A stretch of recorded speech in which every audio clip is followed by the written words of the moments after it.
Hello, Colin and Aaron. Welcome. Hi, can you hear me okay? I can hear you. This Okay. is what I was hoping to do to set up the commissioners when they join and ask questions. We can also make the commissioners panelists if they want to have other facilities, but I would think I would just turn them on like this. Okay. Um,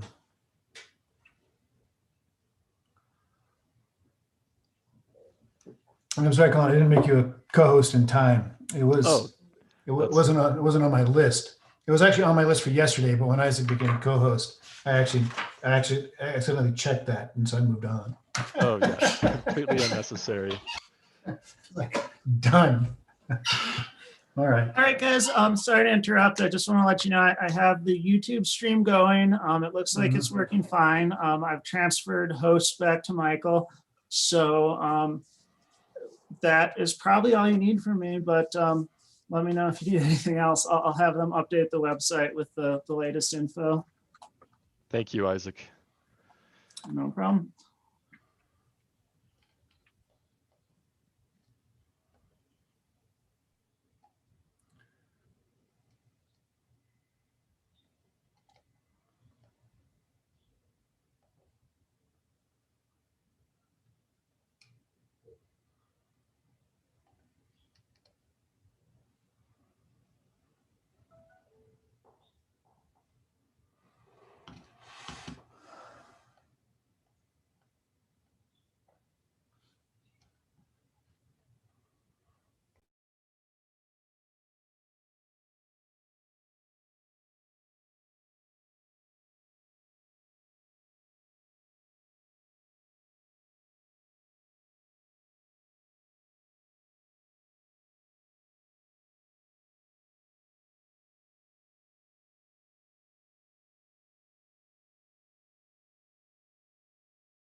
Hello, David.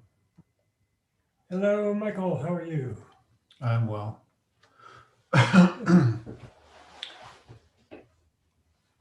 Just for your information, we are recording and we're streaming. Good thing I shared. True that.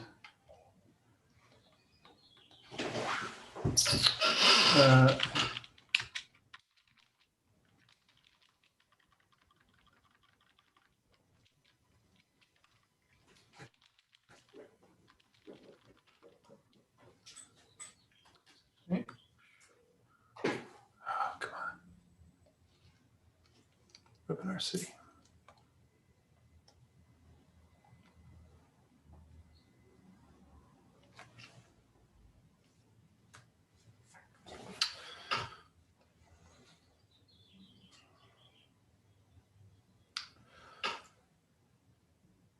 This is Michael Ryan. Thank you, Adam, Jane, and Jeff for joining. We'll get started at the top of the hour.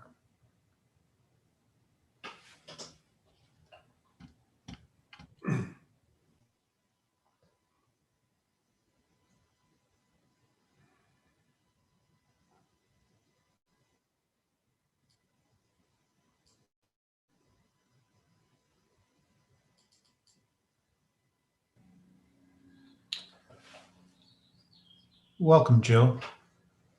It's Michael.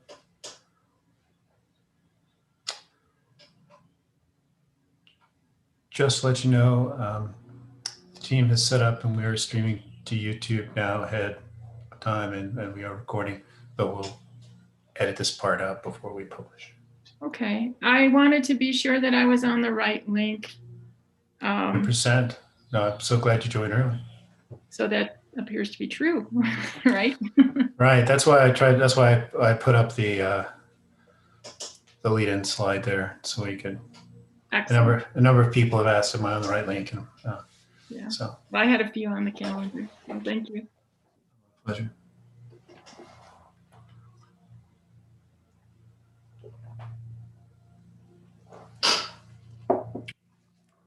I use it for a little bit, but during the day he hasn't been using it. That's good. Hey, good afternoon, Luis. This is Michael. Hey, Michael, how you doing? Great. Just to let you know, Isaac of the PRC team has hooked this up, and we're streaming live on YouTube right now. And just so you know, and we will be recording this and editing out this thing up, this early part. Just wanted you to know that we're kind of live right now. All right. Great, and thanks for making that last check there on the deck, and It's look forward to this. it's pretty crazy. It's too busy. It's too busy, but we're already a quarter of the year's gone. And when you put it that way, Luis, I'm feeling farther behind. It seemed like yesterday was January 1st, and now it's already almost the end of the month. When's the last time you had a vacation, Luis? Oh, it's been a while. It really has been a while. Maybe time. Yeah. Yeah. When you'll be able to travel, think about that. Yeah, that's kind of one thing I do miss is, just traveling once in a while. But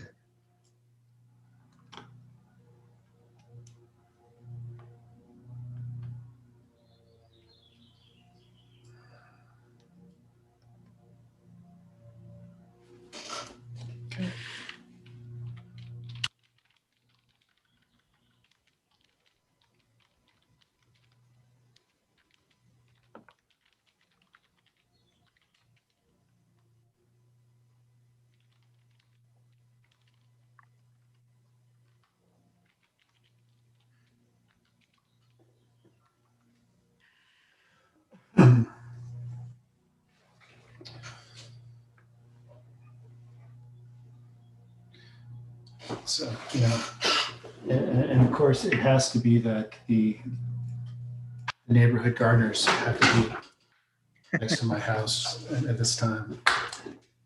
I know that's a first-class problem to have. They're not my gardeners, but my neighbor's gardeners.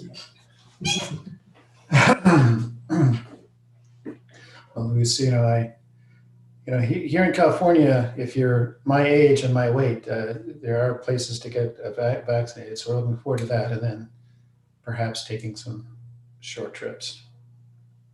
we're we got the co-op. All the employees got vaccinated here at the co-op. So I've got my appointment. it's important.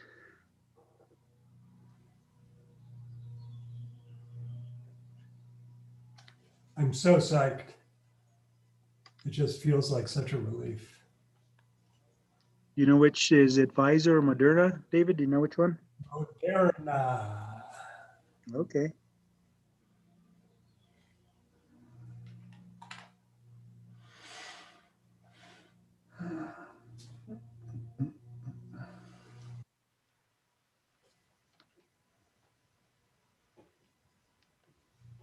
Check my video bandwidth here.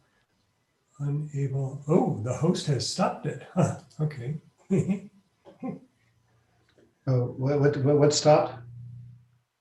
My video.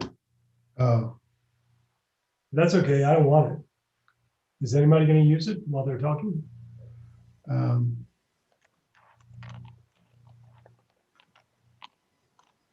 I would hope so. I would hope so. I think maybe while I'm sharing, your video is not available. And I would like to continue to share this because people join and they don't know exactly what they've joined. We have about a minute. And I did Do ping. you think my video will go when Astrid takes over the slides? I'm not certain. I believe when people are sharing, that perhaps the video doesn't work. That's you know, hopefully her video will work and she may appear in the corner, but I'm not sure your video will appear. That's fine with me. The way I would just as soon conserve the bandwidth and make sure my audio comes through.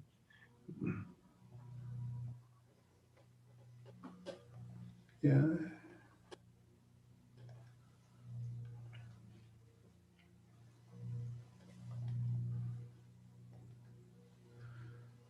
Yeah, because I recall last time seeing all the panelists while I was sharing the screen. Yeah. And that's what I was expecting, but I don't.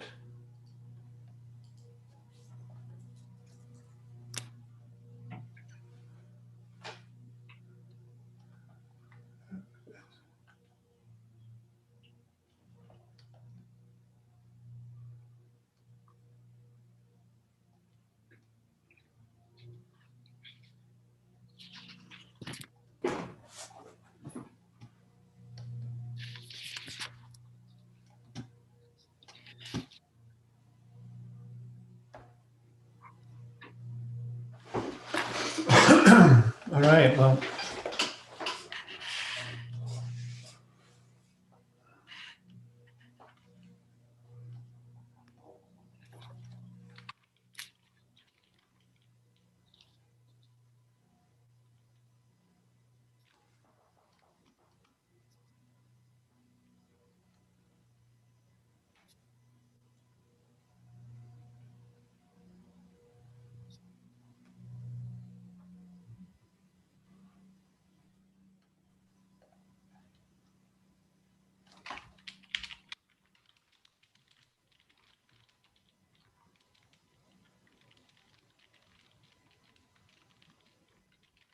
So Michael, how many 10-minute segments are there before I am on?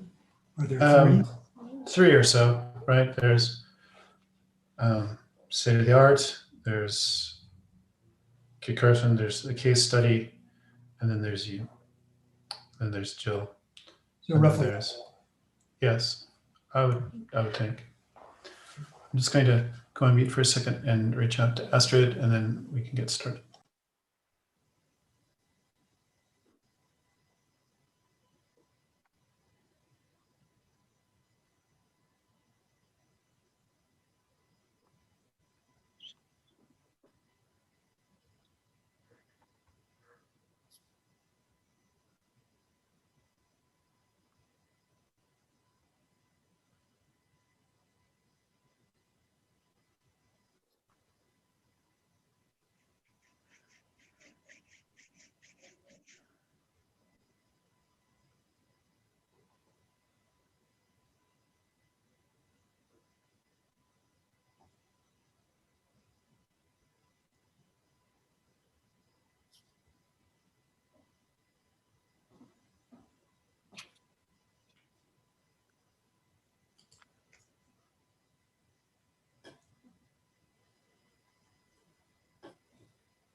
Good afternoon, Commissioner Hall. Thank you for joining us. Oh, good. They can hear me apparently. Okay. Oh, wait, now I'm muted now. Wait, are you on? We can hear you, Commissioner Hall. Great. Okay. You are an attendee, but I was hoping to capture all the commissioners and allow them to unmute and ask questions as they desired. Oh, now I see my ability to mute and not. But I don't see my ability to be visible, and I don't need to do that. But Well, if you'd like to, I could make you a panelist. no, I don't think you should. You've got plenty of people to talk. I mean, you need to have that time. And so I'll be quiet. I I wanted to say a few words of introduction, but I don't know if you've started yet. Oh, we haven't. I think Astrid's having just a small amount of difficulty, and we'll get started in a minute. Okay.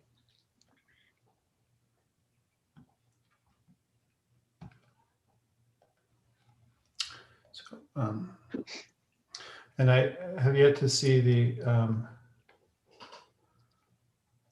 oh, there we go. Hello, Commissioner Maestas. Good afternoon. Good afternoon. Can you hear me? I can hear you. Yes, sir. You'll have your ability to mute and unmute, ask questions as you see fit. So thank you for joining us today. Good. Thank you. You just give us another minute or so. Astrid is having some kind of communication difficulty. She'll be joining us in a moment. Thanks for coming, Joe. I just got on myself. Sure thing. Thank you guys for setting this up. I appreciate it. Oh, my pleasure.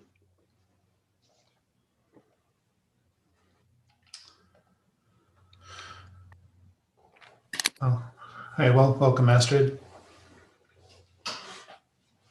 All right, shall we go ahead and get started? We have Well, we do. So I will stop sharing. Please go ahead, Commissioner. Do you guys want me to introduce you or do you just want to jump in? I'm glad to do either. If you would like to introduce us, we would totally appreciate it. Okay, great. Let's see. Can you put that other sign back on that lists everybody? Because I don't have that in front of me. Yes, right. Thank you. Okay, are we getting started then? Yes. Let's begin. Well, I just want to welcome everybody today. My name is Cynthia Hall. I'm the commissioner from District 1 at the New Mexico Public Regulation Commission. And I wanted to welcome the presenters today to this webinar. This is being presented by at Camus Energy and Kit Carson Electric Cooperative, Microgrid Systems Lab, and Clyburn and Associates.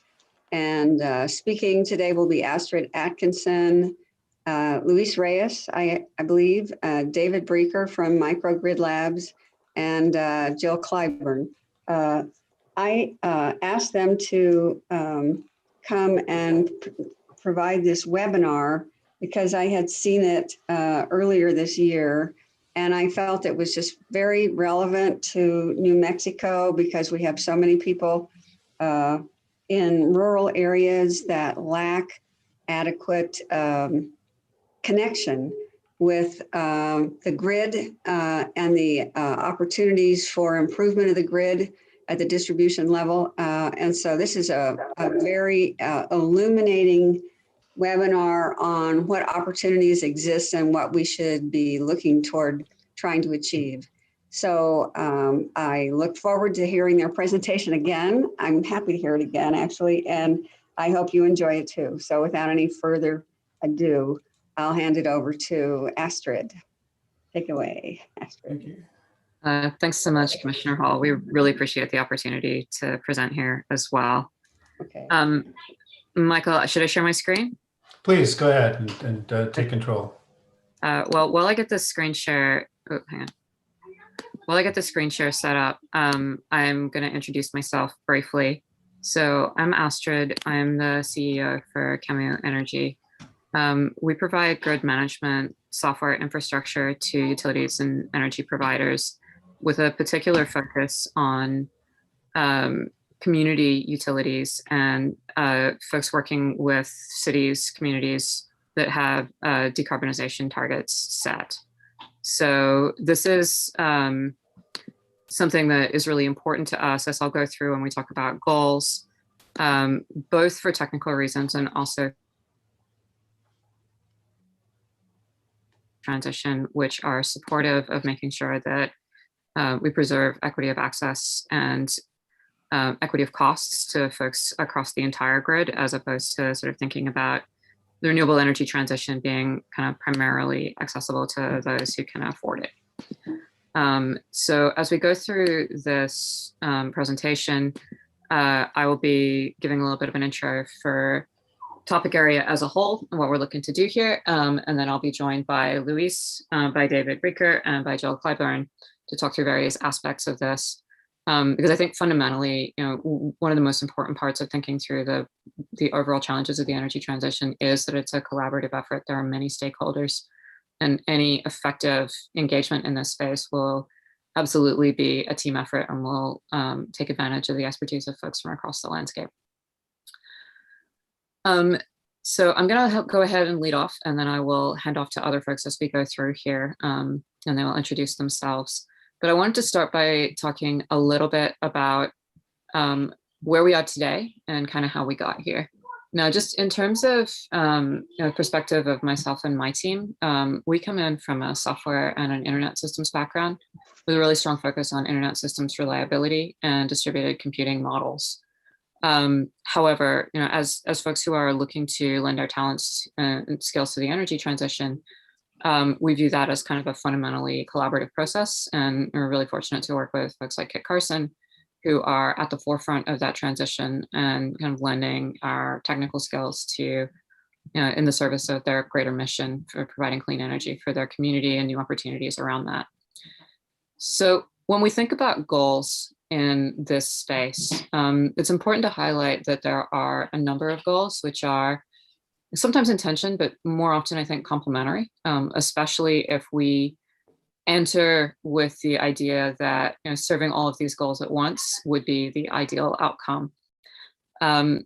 Like many communities and states across the country, New Mexico has a zero carbon target. Many cities and towns within the state and across the country also have set emissions targets.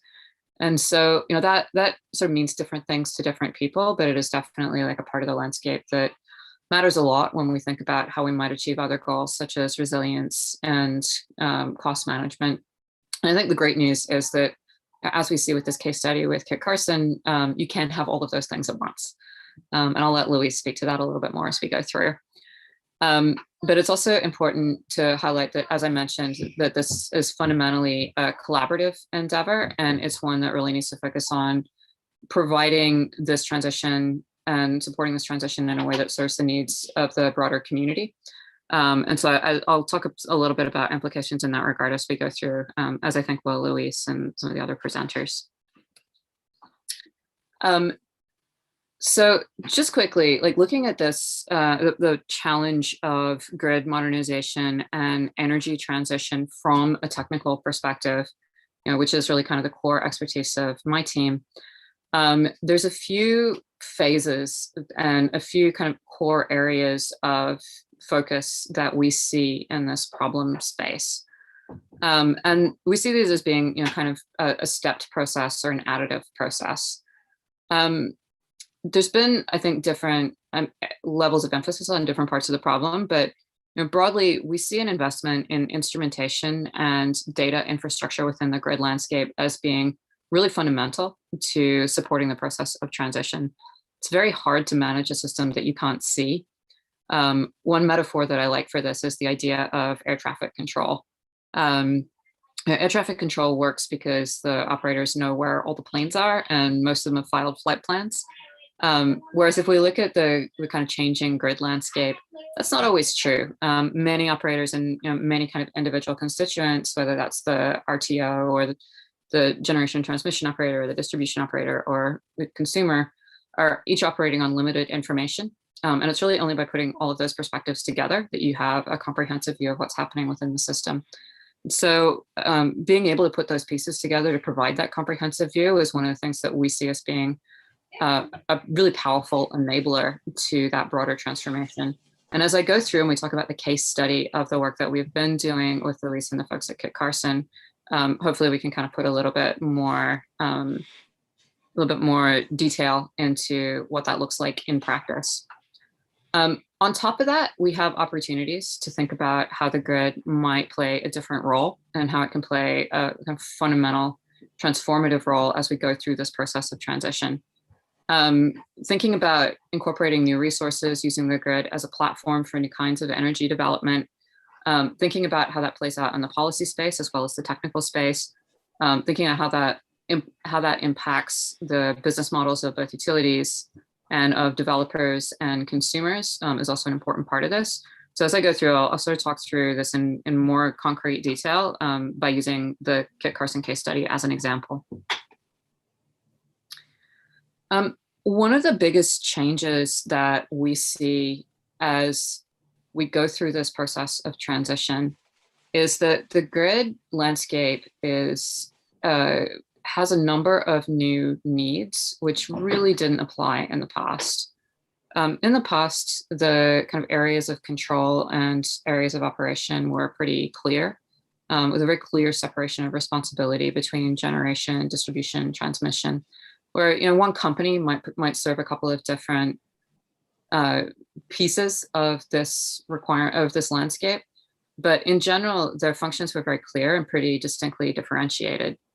But as we look at the requirements for supporting a grid that has more distributed resources, more renewable resources, a greater need for flexibility, and potentially a need to be able to pay consumers for moving their load around, we start to look at a very different technical landscape.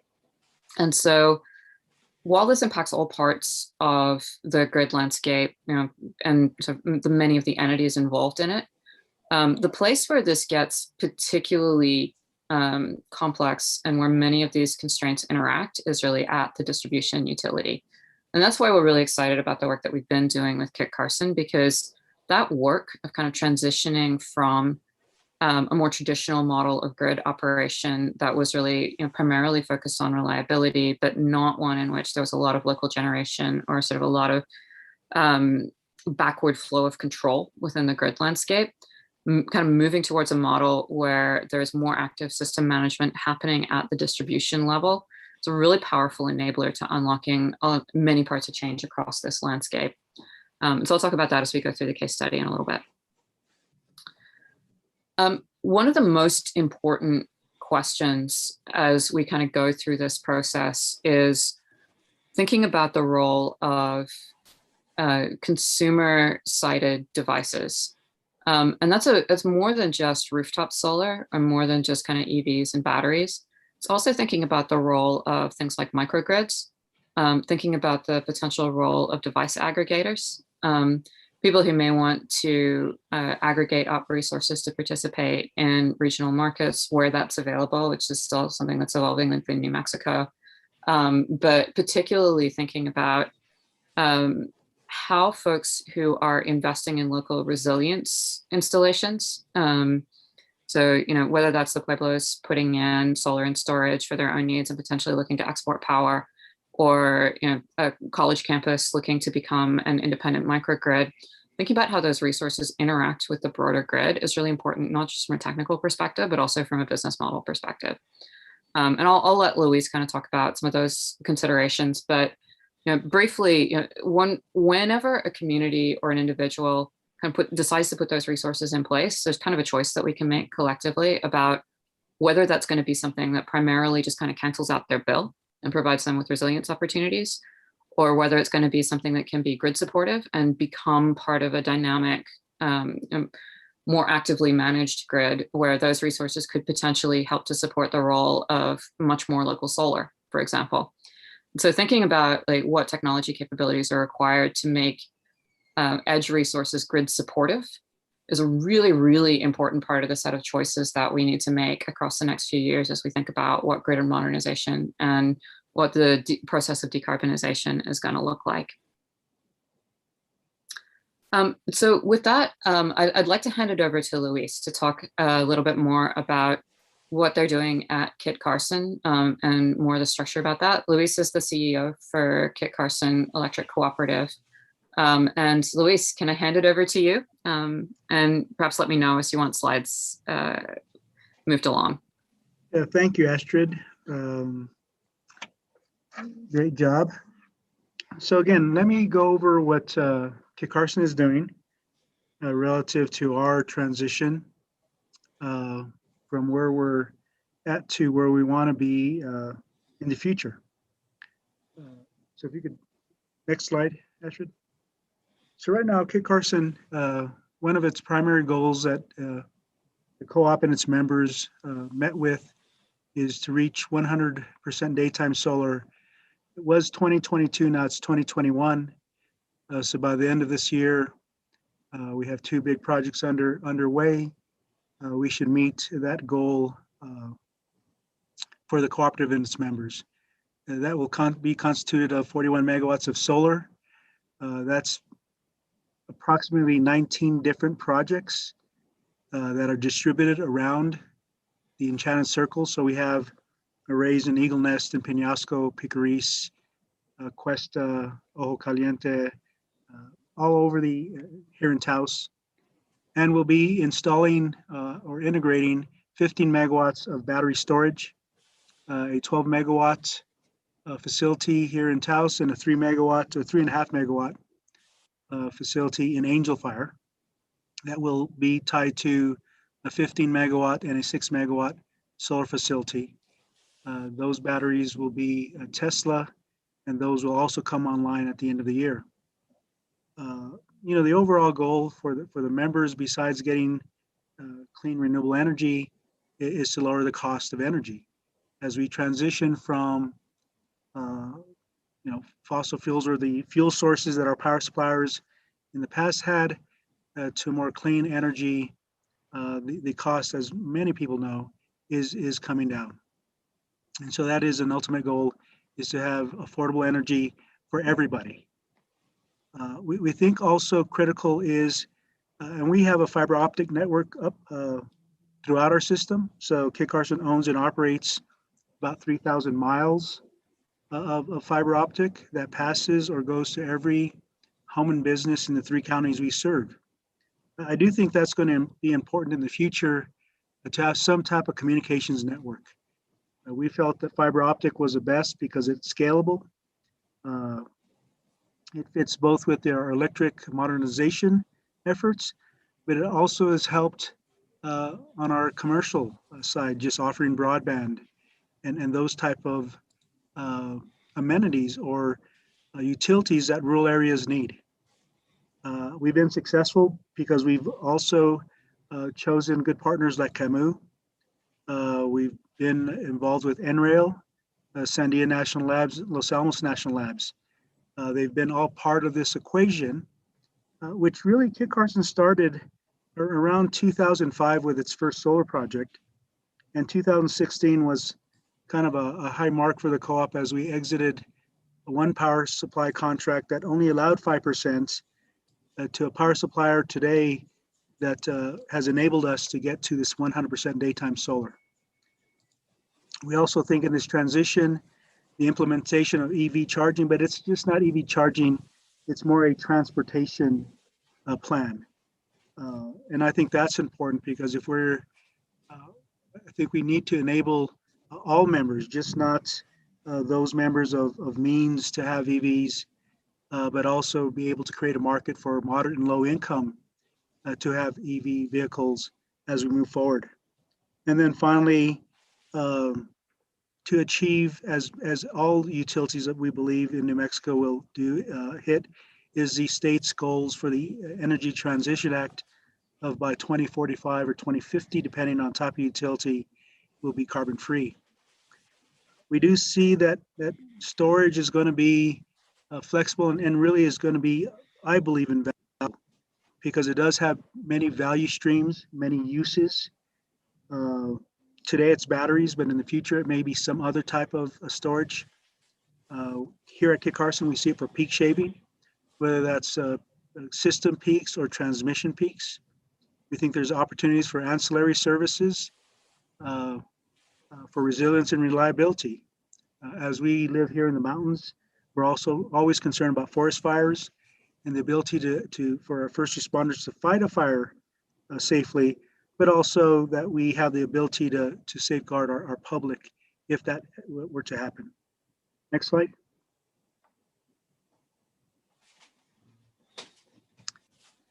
So again, they're really changing quickly. I mean, if you look at the chart on the right-hand side, In 2019, about 40% of our generation was solar, 85% at the end of 2020.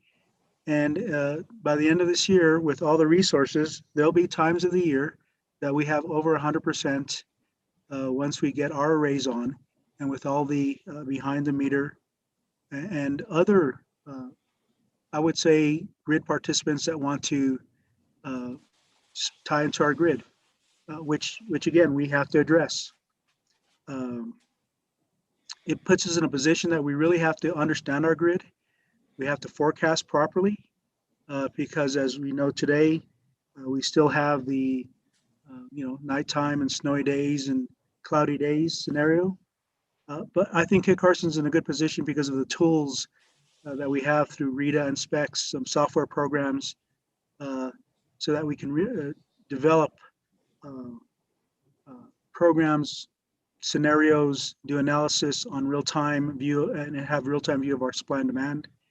Evaluate the impact of system changes, so we can do what ifs related to our growth, our growth of resources, and do it both with conventional delivery of power as well as renewable energy. These programs actually help us understand the locational value of solar plus storage. And then we can prioritize where that best fits our need. And again, it helps in system planning. As we think our system, at least up here in northern New Mexico, is going to continue to evolve into a carbon-free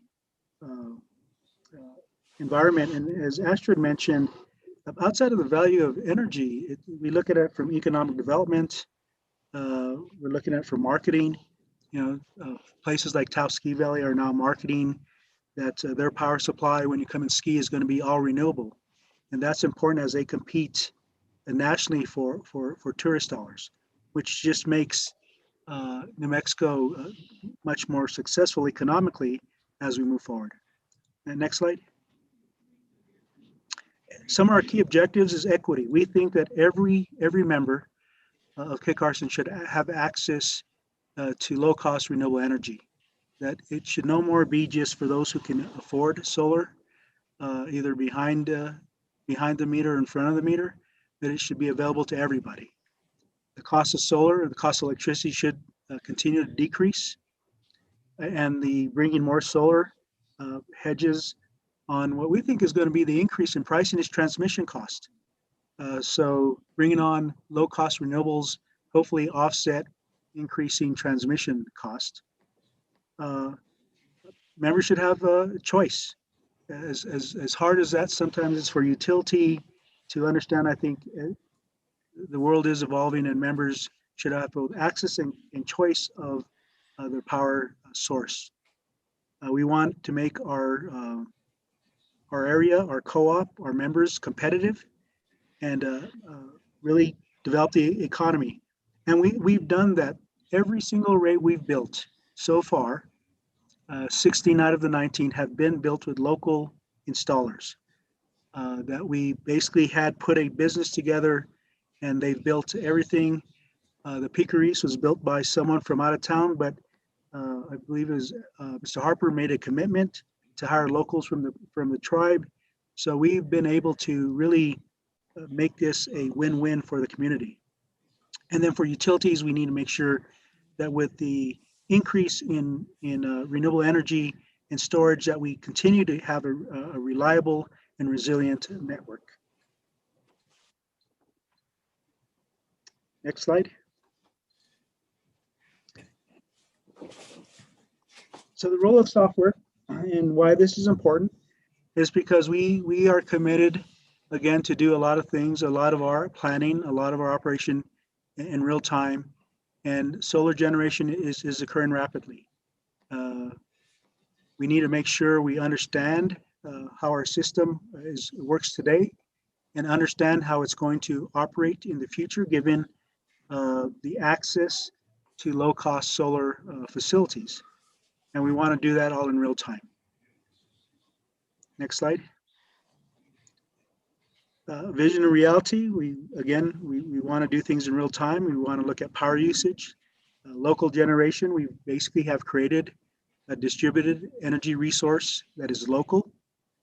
We want to be able to forecast properly so that we can complement with power from the grid. And we want to enable and engage third-party devices and members to participate in our energy equation.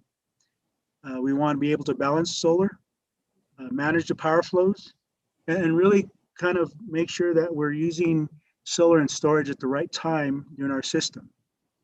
And then we want to really engage the membership in the future through pricing and market incentives.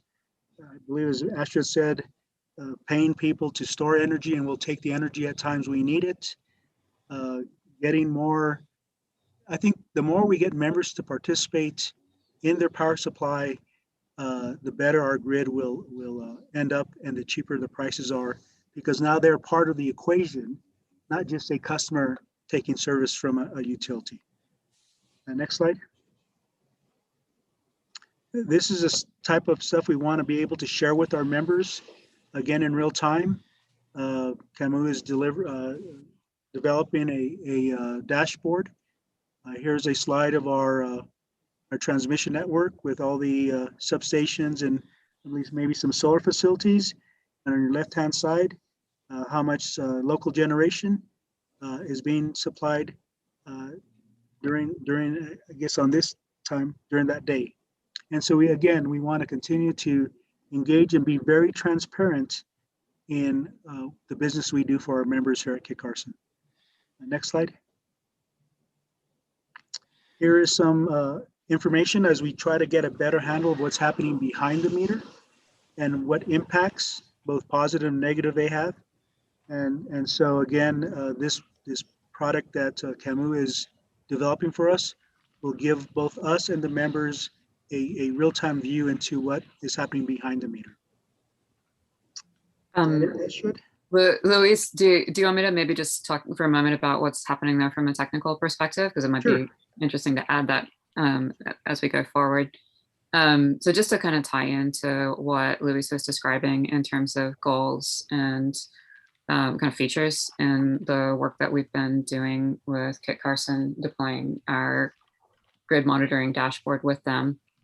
There's a lot of background work that happens here, and this is where it kind of ties back to the points that I mentioned in the introduction section around the technology foundation for being able to develop this kind of integrated understanding of the grid. So a couple of things I would like to highlight there. One is that this is built off the backbone of prior investments that Kit Carson has made in the areas of smart metering, grid instrumentation, and network availability throughout their territory. So within the platform, we pull in data from their substations, from their customer meters, from the generation facilities within the territory, as well as pull in model-based monitoring of local solar output from rooftop arrays and third-party devices where available. So pulling all of that data in and putting it in one place is really helpful and kind of gives the co-op a unified view of what's happening within their energy landscape, whether that's kind of comparing the role of utility scale solar versus rooftop solar, kind of understanding its collective impact, or kind of thinking about changing trends and demand, which in general are pretty historically stable, but might be like pretty dramatically different, either due to external circumstances like COVID, or maybe changing much more quickly as people do go further down the road of electrification, or changing other loads, or responding more dynamically to grid needs. And so I guess just really highlighting that foundational investment in instrumentation enables much more valuable high-level analysis within the grid environment. And so for the folks who are in the audience who are maybe coming at this from like a public policy perspective, just kind of highlighting that targeted investment in these areas doesn't necessarily mean sort of a very high price tag. It's certainly possible to put in targeted investments that will really give like some core foundational pieces of insight into the grid, But making those investments is really important to enabling these kind of higher level areas of functionality. Yeah, and I think Astrid, you've hit the point with our investments. We've been investing in smart meters probably since 2001. And in some areas, we're now to the second or third generation where we can actually get 15-minute data, which actually helps us plan, but it also helps the member understand how they're using electricity. And then we can start educating them on how to use it wiser, different times. So the investments we made in that, the investments we made in fiber optic infrastructure are now paying out, that we really can get a very robust modern grid that our members have access to. So I think those are great points you brought up. Yeah, absolutely. And I think the final slide, next slide, is really sharing the progress for the community. I think one of the basic strengths of the co-op is it's member owned, and the members are entitled to know what's going on with its co-op. And I think the best way to do that is to give them access and transparency to our performance on a daily basis if they want, so they understand how our system is operating, where its resources are coming from, those type of things that interest them. So with that, Astrid, I would hand it back over to, hand it over to David. Actually, I guess I'll just introduce David really briefly, since everyone deserves an introduction. Thank you, Louise. I really appreciate it. So David Breaker is the president of Microgrid Systems Laboratory. And as I mentioned in the intro, one of the really big challenges as we think about grid modernization and energy transition landscape is thinking about the relationship between utility systems and third-party systems, particularly things like microgrids that kind of aggregate and manage load locally within various parts of the grid. And so thinking carefully about how the interests of the parties involved can be supportive of each other and reinforcing to one another is a big part of making sure that these kinds of investments are grid supporting and community supporting. And so I think having these perspectives together, kind of here within this kind of presentation, I think is really helpful in kind of helping us to understand how to pull those pieces together in ways that are mutually beneficial. So with that, I'll hand it over to David and take it away. Let me know when you want slides advanced. Thank you, Astrid, and thank you, commissioners, for making this opportunity possible, and to everybody for joining us today. I will be trying to move through this briskly in favor of having lots of time for questions later. So note your questions or put them in the Q&A. And as Astrid just so well put it, we want to look at how microgrids can actually support these larger scale technology, economic, and community goals, the DSO model that we've been talking about, and New Mexico's overall grid transition. I will also be talking a little bit about sort of canonical microgrid examples from around the country that might give us some sources of inspiration for what we could do in New Mexico. The Microgrid Systems Lab is a nonprofit. It's based in New Mexico. We're structured as a member organization, which includes Kit Carson Electric Co-op and an advisory board that includes Astrid. So this is all good family work, and I'm thrilled to be working with both of these partners. Next slide, please. For those of you who don't know what a microgrid is, this is the DOE definition. It is adequate. It's a little bit out of date, but we want to add to that the idea of very advanced microgrids because things are moving quickly. So microgrids are getting smarter. You'll see the control right at the center of this graphic. That's where a lot of this intelligence at the grid edge lies in the case of an advanced microgrid, and it communicates at the DSO, distribution, and even the larger bulk energy system at higher levels upstream. We'll talk about that a little bit more in a moment. Yeah, next slide, please. There are a lot of different types of microgrids listed on the left. We're going to talk mostly about those that are directly involved with utilities in some way, since that seems to be our primary focus with Kit Carson. But they began prioritizing resilience. Military bases were among the first, research universities among the next. We're now moving from that early adopter stage based on resilience more into economic and monetizable benefits for microgrids, although resilience remains an extremely important aspect. We have a lot of these different types of microgrids potentially represented in New Mexico, which is very worth bearing in mind. The graphic shows the classic utility distribution feeder microgrid, San Diego Gas and Electric.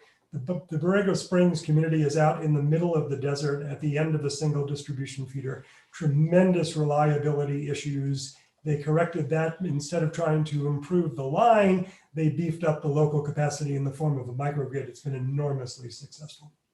Next slide.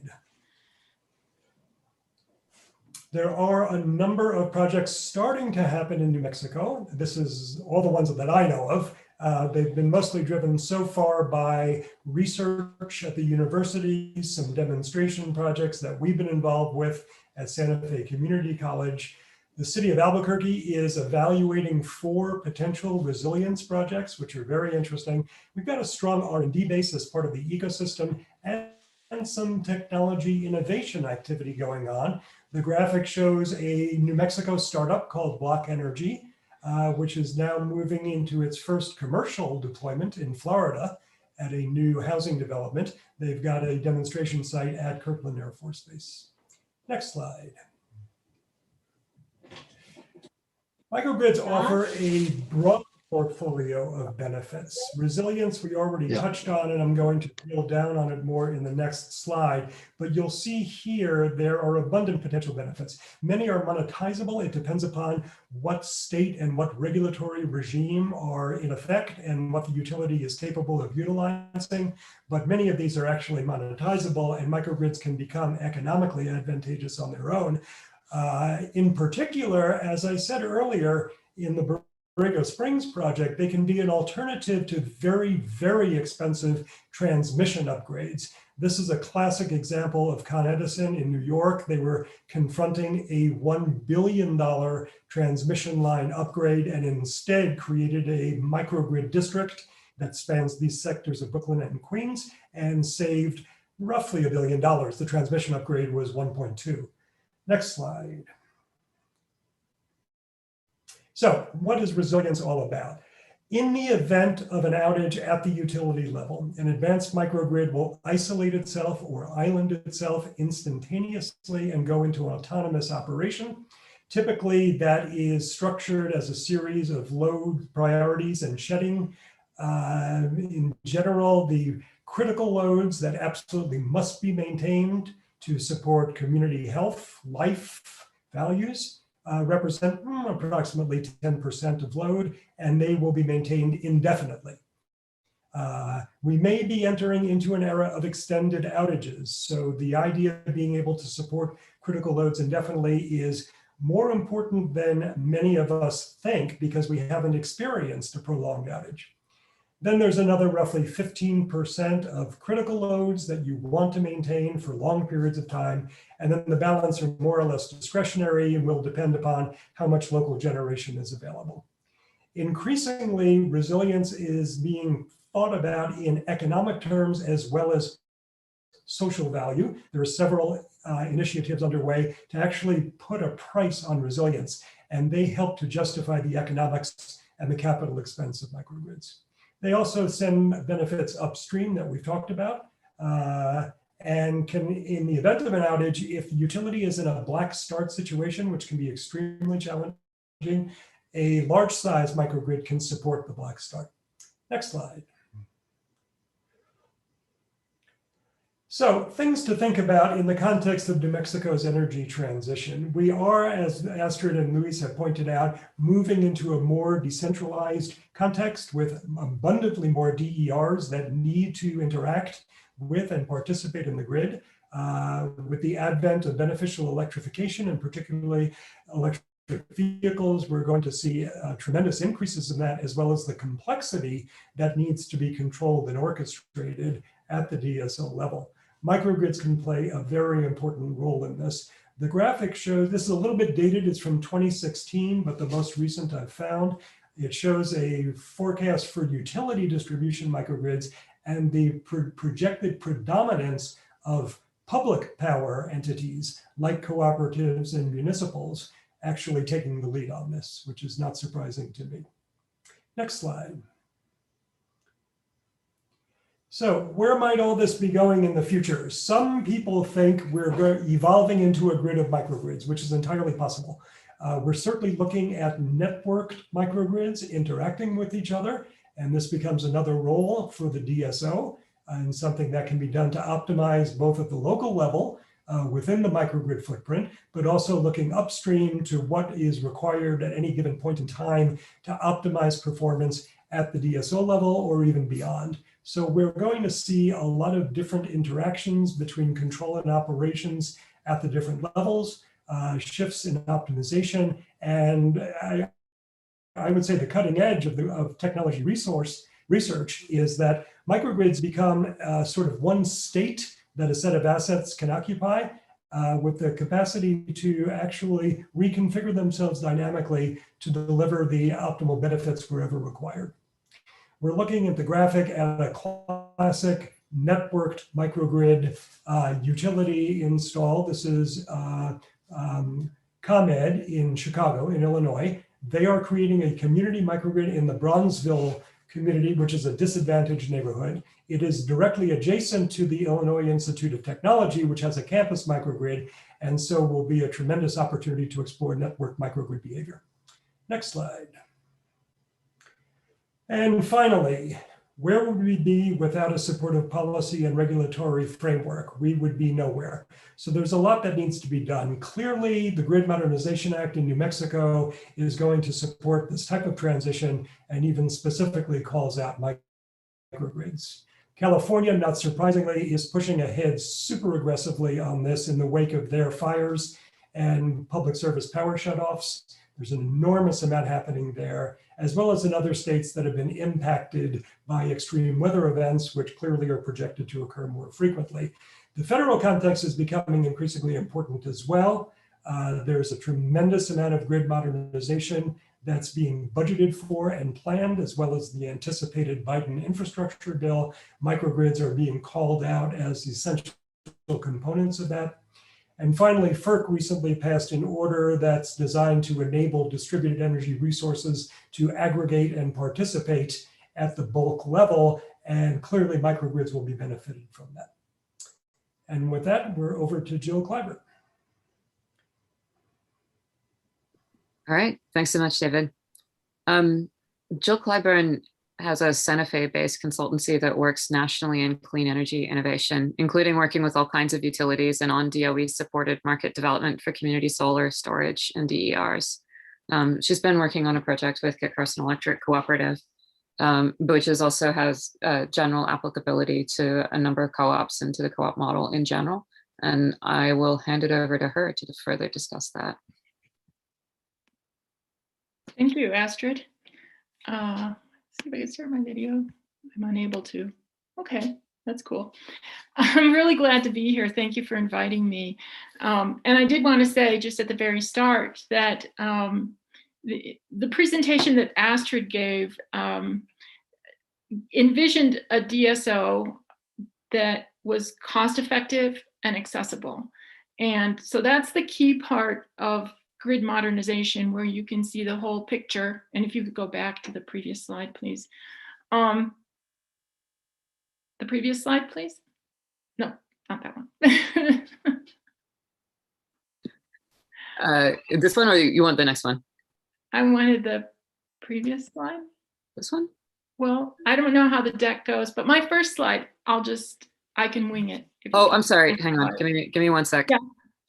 And for those in the audience, keeping on this theme, yes, that's. Sorry, I have to apologize. I was trying to figure out if I could turn on your video. And I think okay. Yeah.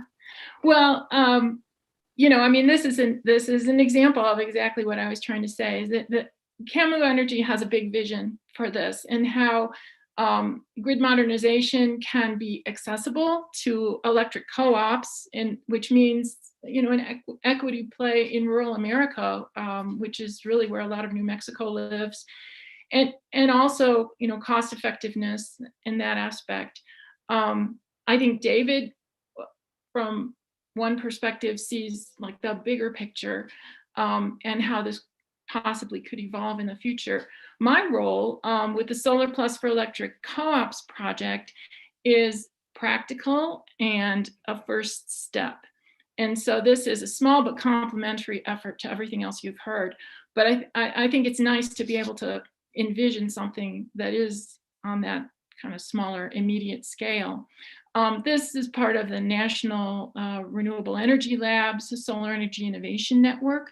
I'm working with 4 co-ops nationwide, along with NRECA, the Co-op Association, different G&Ts, and the North Carolina Clean Energy Technology Center.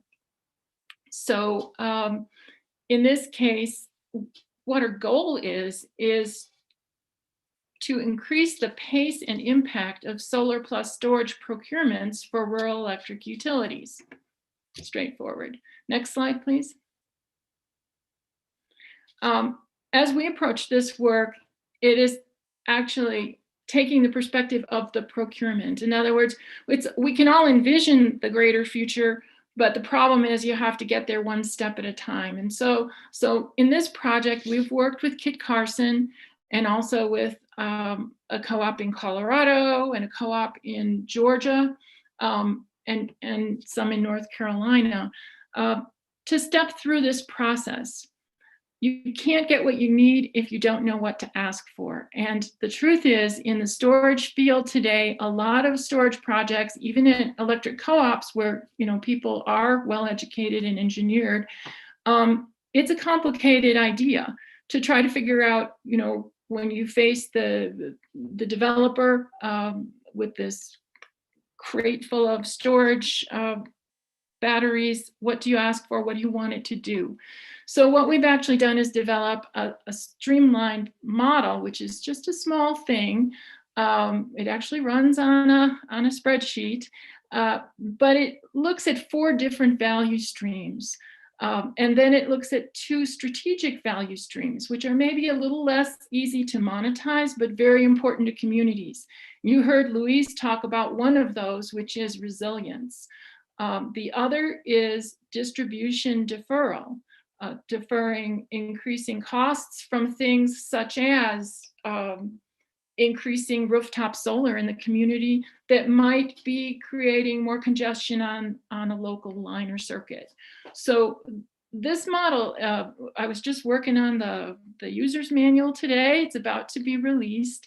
And we're hoping that it will help co-ops to really get their hands on and start working with this technology. In turn, it grows into that world where you also have electric vehicles and you also have microgrid projects in the community and all those other things. But we feel that this is a first step. Our hope is that we can work with other co-ops in New Mexico. Got to work out all the details on that kind of thing. But we are working with a lot of partners across the country. And I think one of the other things really important about this is that it's not just a question of working with the co-ops, but also working with the developers, the providers of battery storage. Because as I said,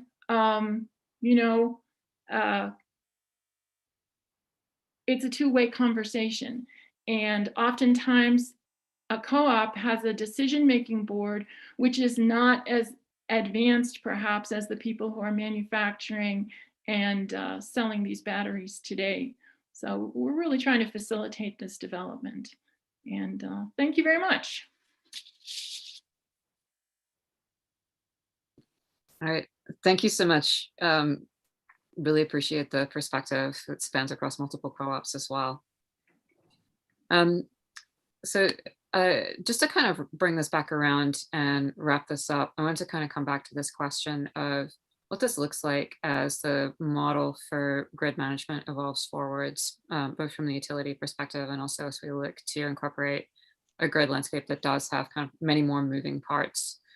So I mentioned earlier, as we were kind of going through some of the work that my company has been doing with Kit Carson, the importance of that foundational investment in communications technologies and smart meters and other instrumentation.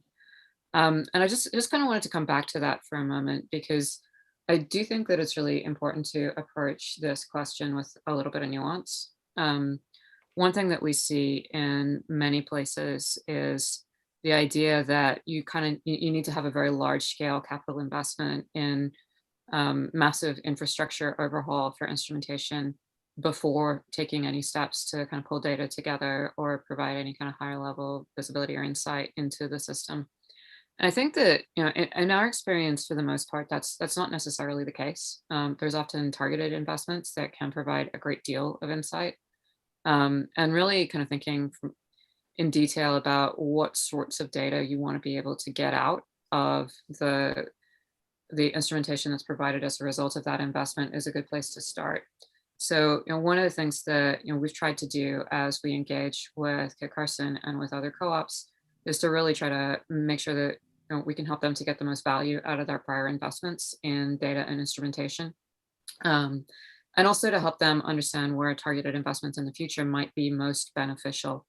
But I think that from my perspective, if you guys were going to come away from this with one message with regard to this kind of technology investment, I really think it should be that this should be iterative, starting with the data that's available out there in the field today, and bringing it together, making sure that it's useful, making sure that it's visible, and that it's unified in the places where folks most need access to it, whether that's at the distribution level or potentially at the G&T or even ISO level. And then going back in with a kind of an additional view as to where that data can be improved, really kind of helps to tune the investment and make sure that folks are getting kind of the most for their money out of the changes that they're making. But there's just sort of no getting past the fact that basic connectivity is a really big enabler for making sure that modernization is possible within the grid landscape. And so thinking about that holistically and inclusive of things like broadband access to rural communities, I think is a really critical part of looking at those kinds of investments. And we touched on this earlier, but talking about the role of distributed resources and customer-sided resources in supporting the grid, I think is kind of the heart of the architectural and the model question for me.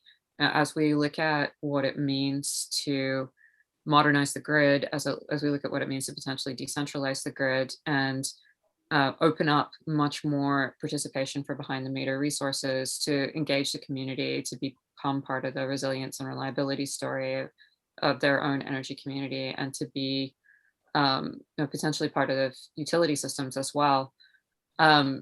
Thinking about models to support that isn't just about technology integration. It's also looking at things like rate models and structures like net metering, and other incentive programs that can reward people for participation, which is grid supporting, kind of make it worth their while to participate in those programs. I think there's like kind of a difference of opinion depending on sort of who you talk to about the extent to which control of consumer-sided devices should be kind of mandated versus incented. But especially in rural communities where people really value their independence, in general, we see better uptake with folks who are being offered some kind of participation incentive or reward rather than mandate models, which tend to have some resistance within the community. There's a balance to that. It's important that the utility has the tools that they need to maintain the reliability of their system. And so just kind of thinking about how that mix of mandates and rewards is structured, I think is really critical for understanding how to evolve grid participation in a way that is mutually beneficial to all concerned.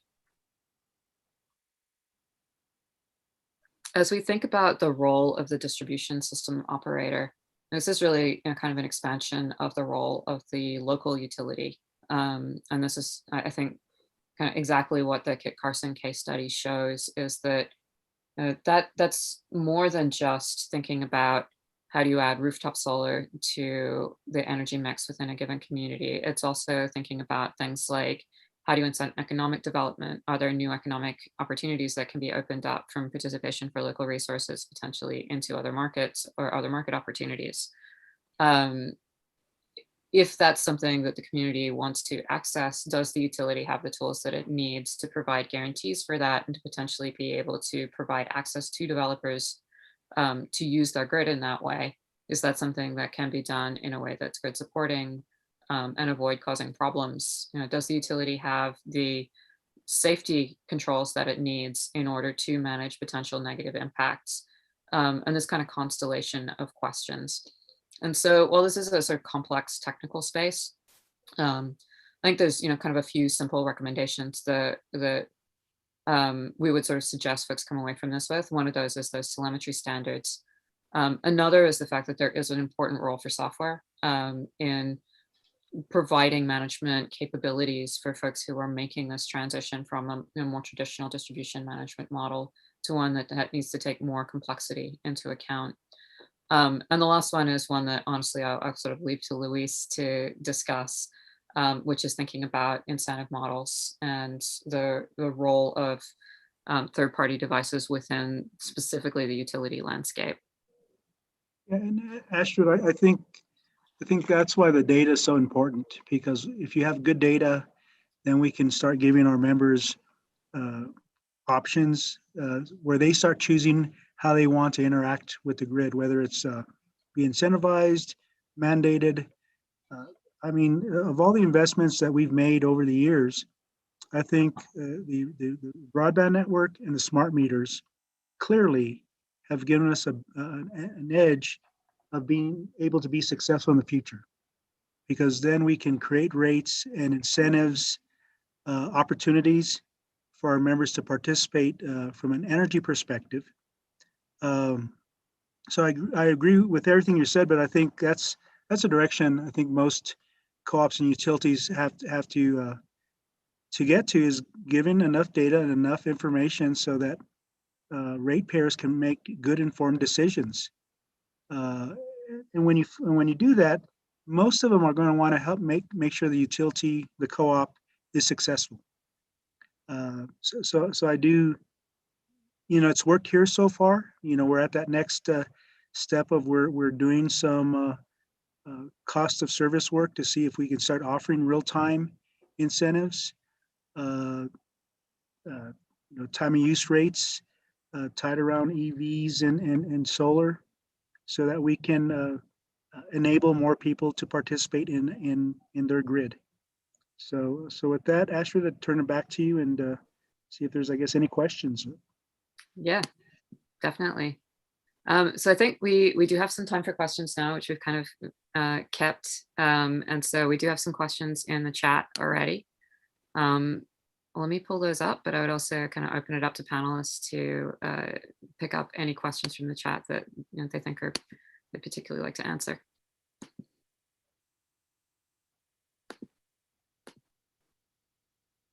Well, I can certainly address a couple of them, Astrid. Should I go ahead? Please. Okay, Orland Whitney asks, could you speak to specific current policy regarding microgrids that enables or hinders them? Where would you like to see more or less regulation? We are still at a very, very early stage in New Mexico. So the answer I'm going to give you is based on general trends and patterns nationally. To set the context, in industry surveys, regulatory hurdles and uncertainty are consistently ranked among the greatest challenges to deploying microgrids. So that it's clearly an issue. Some of the major particulars that come up are over the fence regulations. Can you have multiple customers sharing in the same microgrid that crosses property lines and involves multiple meters?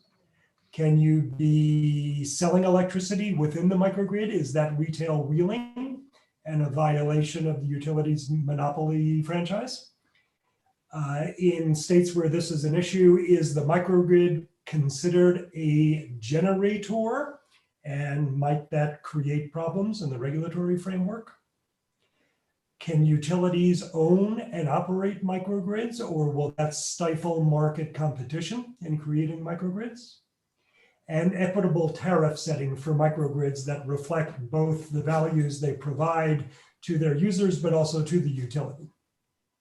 Those are, I think, some good ways to think about what the major policy and regulatory issues are going to look like.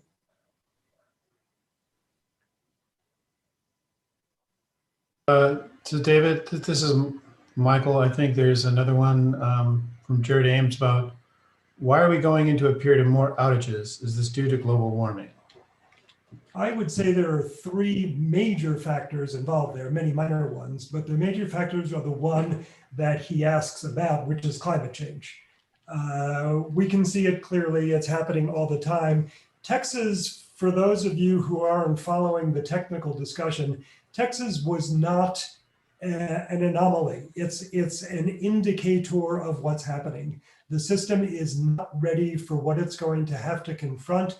It was designed for a very, very different climate regime, and extreme weather events and associated outages are going to become more profound, more frequent, and of longer duration. I guarantee it. And I'm installing my own solar plus storage system in my house, so I'm putting my money where my mouth is. Second, aging assets. I saw some very, very concerning statistics just recently. Don't quote me, but I think it was something on the order of 40% of utility assets nationally are at the end of their designated useful lifetime, and another 10 or 15% were past the end of their useful lifespan. We're going to see more and more failure at that level. And then finally, cyber terrorism. A little bit physical terrorism as well, but mostly cyber terrorism. It's pretty well established that the Russians have already been inside our grid and are capable of activating malicious actions when they want to. The current state seems to be that we are also inside theirs. So there's a kind of a standoff, but there's going to be more and more cyber terrorism. Those are the biggies in my mind. Luis, I wonder if you want to talk a little bit about challenges that you see from the utility perspective and kind of increasing outages and kind of stability issues that you guys are facing. Well, I think, Astrid, some of the issues, if you just kind of follow California, and we're in the same situation, is, we're in the forest. So when you do have extreme weather, winds, insurance companies not wanting to cover us anymore because of that, utilities are going to have to start making decision. Do I shut the power off up the canyon to Taos Valley because I know a tree is going to fall, and we've been in a extreme drought for several years. A fire is going to start, and so So if those are the choices that we have to make, then we still have an obligation to serve. So then we look at resilience and say, well, maybe we put some storage, some batteries at Taos Valley, right at the load, shut the line down, have enough power to get us through the event, and then re-energize the line. Last winter, the winds were blowing pretty hard, and we actually had Tri-State call us to shut down the 115, that they had to turn the power off to a couple communities. There's nothing we could do. We just say, okay, let us know when the power gets back on. So what David's saying has already happened to Kit Carson. And so I do think resilience has to be at the forefront if we want to keep a reliable grid and make it safe, especially in the areas like Taos where 2/3 of it is Forest Service or BLM land. And so we've experienced some real life experiences which we had no control. And I think, Astrid, if we would have storage or some other supply, then we have more control. And it's also for safety, because the storms don't happen at the best times, right? It's cold, it's freezing. So yeah, I think we do have to really think about that. I think for the PRC is, how do you price that? Because resilience is more like an insurance policy. What's the price and who should pay for that? The entire system, the load. So I think those type of issues at least should start to be discussed by the PRC when it comes to resilience. Yes, Jill.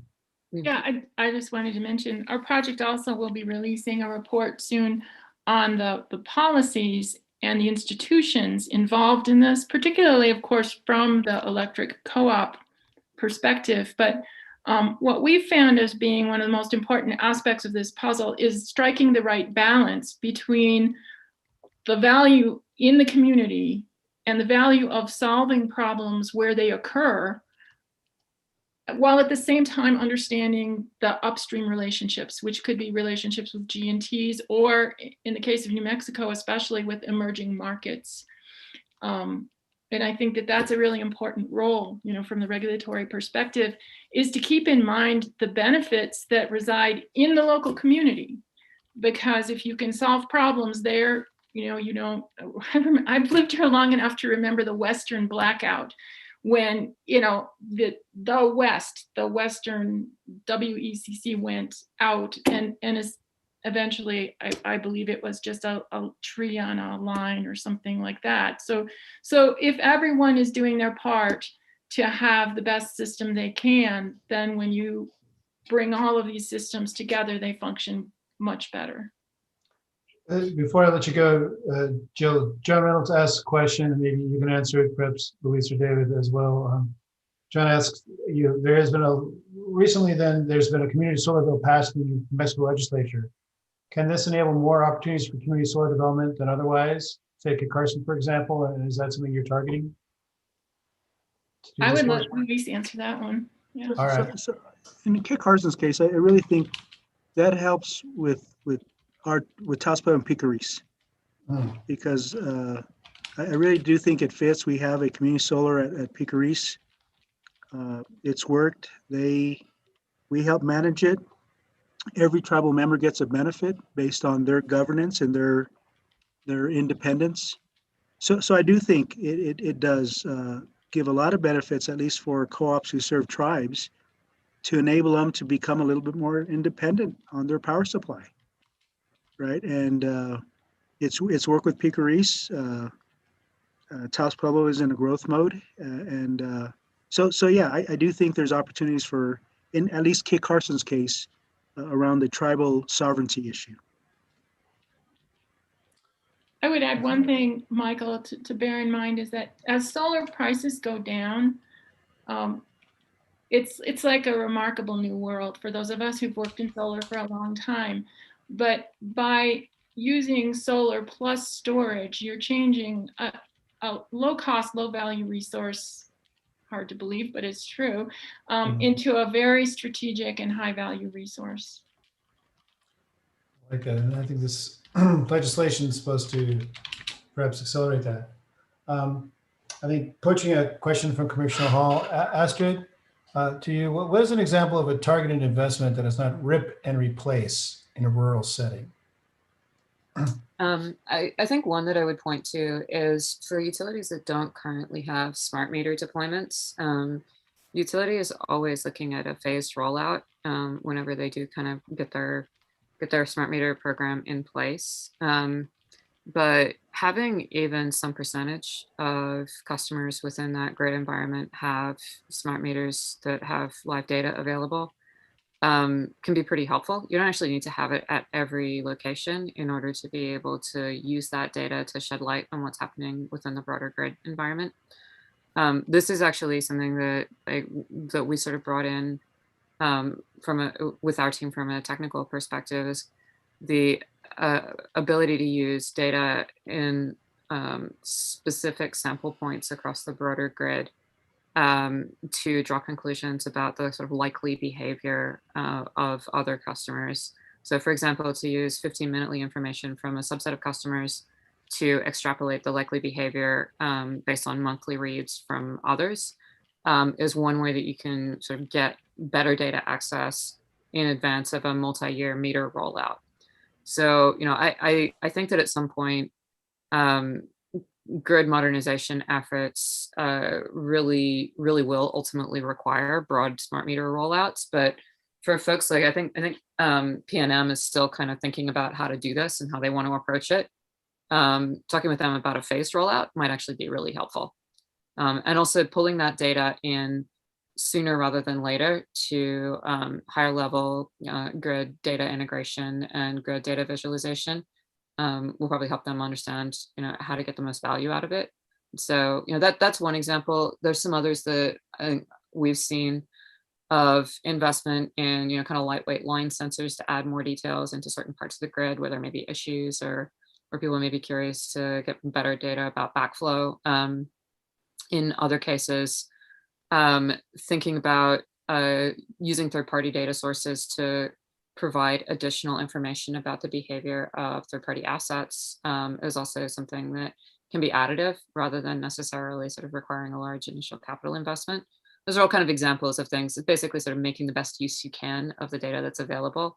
I think is not necessarily something that always has to come with a very large additional price tag, although there are certainly times when that is the case.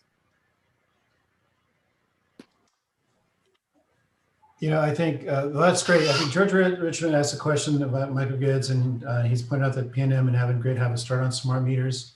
I'd just like to point out, as in a recent in some recent work with this developer, we've seen that PNM is not deploying AMI there, and there are actually there's other telemetry as well, right, Astrid? There's like micro PMUs and other things that can be layered in a hierarchical fashion that aren't rip and replace, that are incremental and additive. That can provide more telemetry.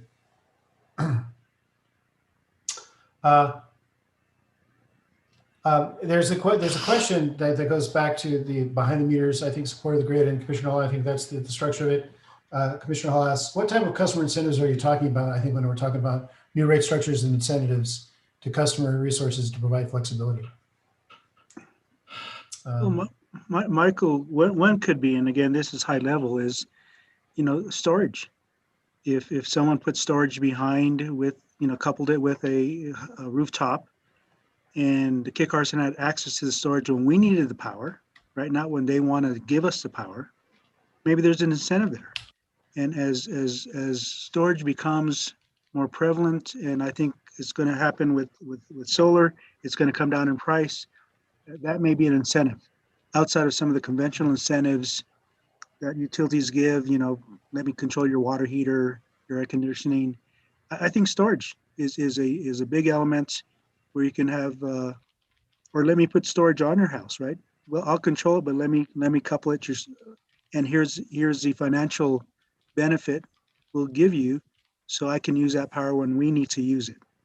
So I think that's one example that is going to happen, because I do see, at least up here in Kit Carson, more and more applications of solar plus storage on rooftop applications.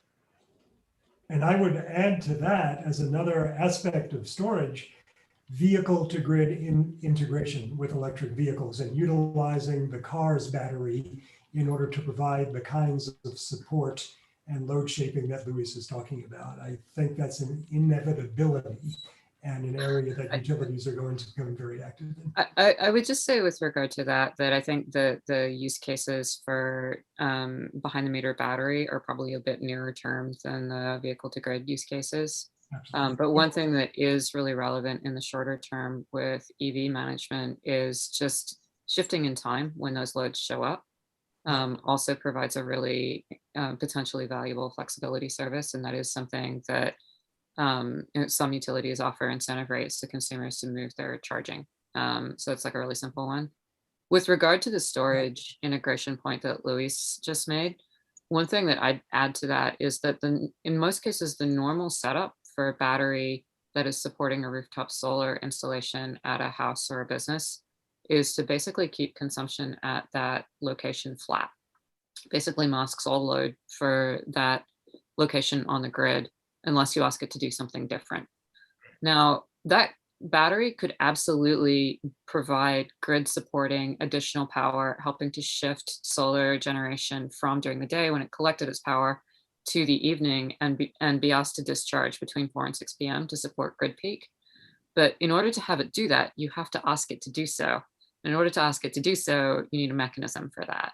And so, when Luis talked about incentives for using storage, I think just those simple ones around like, how do you put the structure in place to incent the customer, potentially pay the customer for discharging power at that valuable time, is a really important question, because by default, you will not get that from storage and implementations behind the meter. It's something that has to be planned for.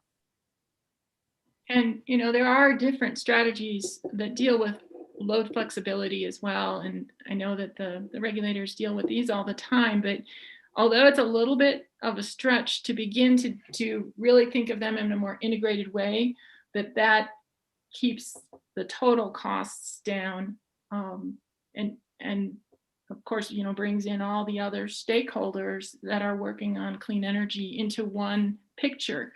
And picture is probably a good word because we're talking about grid visibility, where this kind of dashboard could track multiple utility efforts. No, I like that. And one of our answers at Camus is putting tools together to build the DSO, and Commissioner Hall asks, but would the co-op then be the DSO, right? And I give that to Luis perhaps, and you, Astrid. Who is this DSO then?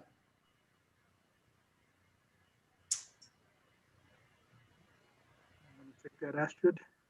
I mean, I can certainly give a perspective on it. I think when folks talk about the role of the distribution system operator, there's a few different things that they can mean by it. In some cases, folks are talking about sort of a full-on ISO-like function that provides dynamic management and even markets at the local level. And I think that is an element, that is a way that this could go. There's also a conversation about the role of the DSO, in which it's one of a number of coordinating participants in a broader landscape that may involve, let's say, the distribution operator, the ISO, and local entities, for example. And so I think that, while you could go a few different directions in terms of what exactly it consists of, from our perspective, the transition to a DSO model really focuses on three things. One is adding additional tools for managing the health and the state of the network. One is adding tools for more dynamically managing the mix of energy that gets used by consumers, including things like potentially procuring energy from local sources, as well as integrating that with other contracted power supply. And the last piece is looking at financial incentives for those local resources, whether that is to provide service locally or potentially kind of a wheeling structure to provide them with access to the broader transmission infrastructure and to opportunities outside of the local area. So in my mind, it's really those three things. And if you take that definition, then yes, a co-op could absolutely be that. I think that's a really great role for the co-op. And it's basically, that definition is sort of partly based on our work with Kit Carson. But I think there's a lot of opportunity for co-ops in pursuing that.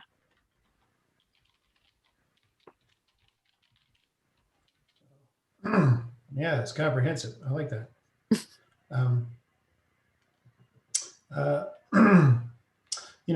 Thinking then about investor-owned utilities, George Richmond asks, for investor-owned utilities, regulation by state legislature will be important. How can these people learn of the problems and needs? I guess, how do we get the problems and needs surfaced to the IOUs or the state legislature? That might actually be a question for the commissioners on the call. Not sure. I'm sure, Luis, you have an opinion. Well, I really don't when it comes to investor-owned utilities, because their business model is completely different than ours. I think their issues are different. I really do think that's more a regulatory. How would the regulators view that? And I don't know if Commissioner Maestas or Commissioner Hall have a view on that, but I think they're better able to answer that or address that. Understood. I can say that from a technical perspective, I've worked on a lot of projects where we collaborate across utility types. So that includes cooperatives, public power or municipal utilities, and also investor-owned utilities. I had a previous project that was DOE funded working with community solar. And I was working with my primary partners were the Sacramento Municipal Utility District and PNM. And there was, a lot of exchange back and forth.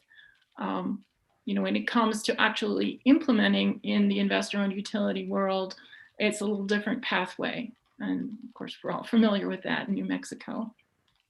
I mean, I guess one thing that I would say about that is that we have a perspective across multiple utilities and utility types. And at least from our perspective, it's a lot easier to work with co-ops and munis because they are in a position to take advantage of cheap renewable power.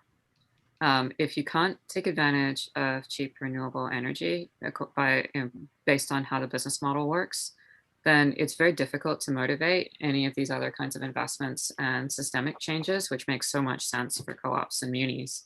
So I guess if I was, gonna leave the commissioners with one thought on that topic, it would be that finding ways to get the incentives of the IOUs aligned to be able to provide cheaper cost of power to their communities might be a really valuable place to look.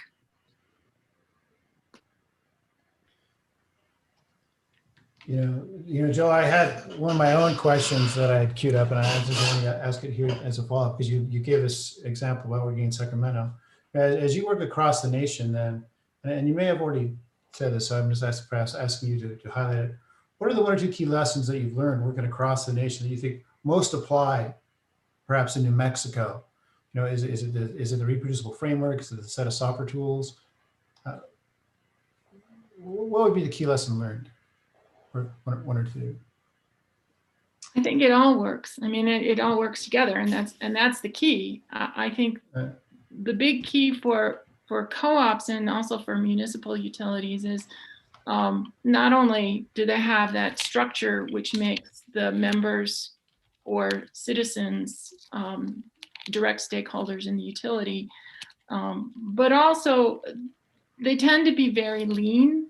And so it's really important to make sure that whatever technological innovations you're trying to implement, that they're accessible. So, that they have to be readily understandable, and they have to be understandable by the decision makers who are probably not engineers or full-time, involved in the utility industry like a large utility or IOU would be. So, practicality aspect. I also think that I agree with Astrid that we see a lot of innovation in the co-op and muni space because they can do it. They're faster on their feet. So it's good to look to those folks. Thank you, Joe. We have 4 minutes left of our time today. I wanted to ask Commissioner Maestas or Commissioner Hall if they had any particular additional questions or statements they would like to make.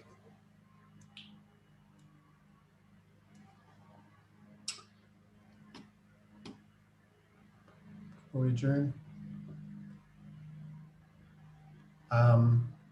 Perhaps, or any of the panelists, any closing thoughts?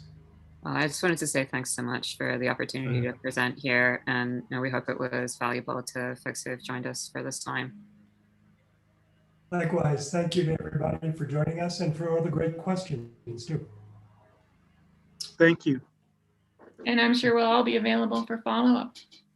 Yeah, absolutely. We will make the deck available as a follow-up if folks are interested to contact any of us. I think our contact info is in there as well. Well, thank you, everyone. I just wanted to say thank you. This is Commissioner Hall. I popped in one last question, but it's okay. I know you guys need to get out of here, but I really think, I don't know if you've ever heard of the book, Small is Beautiful. It was written by an economist, a couple of economists about 40 years ago. And I don't know that the theory really holds true today, but with respect to co-ops, I think small can be beautiful in terms of the opportunities that are presented for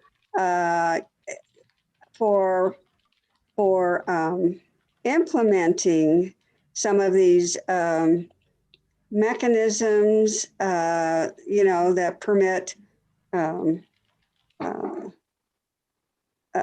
permit a level of resiliency with less investment and more of an opportunity to get feedback and more participation because their co-ops members, their people are invested in a way that the consumers are not with utilities.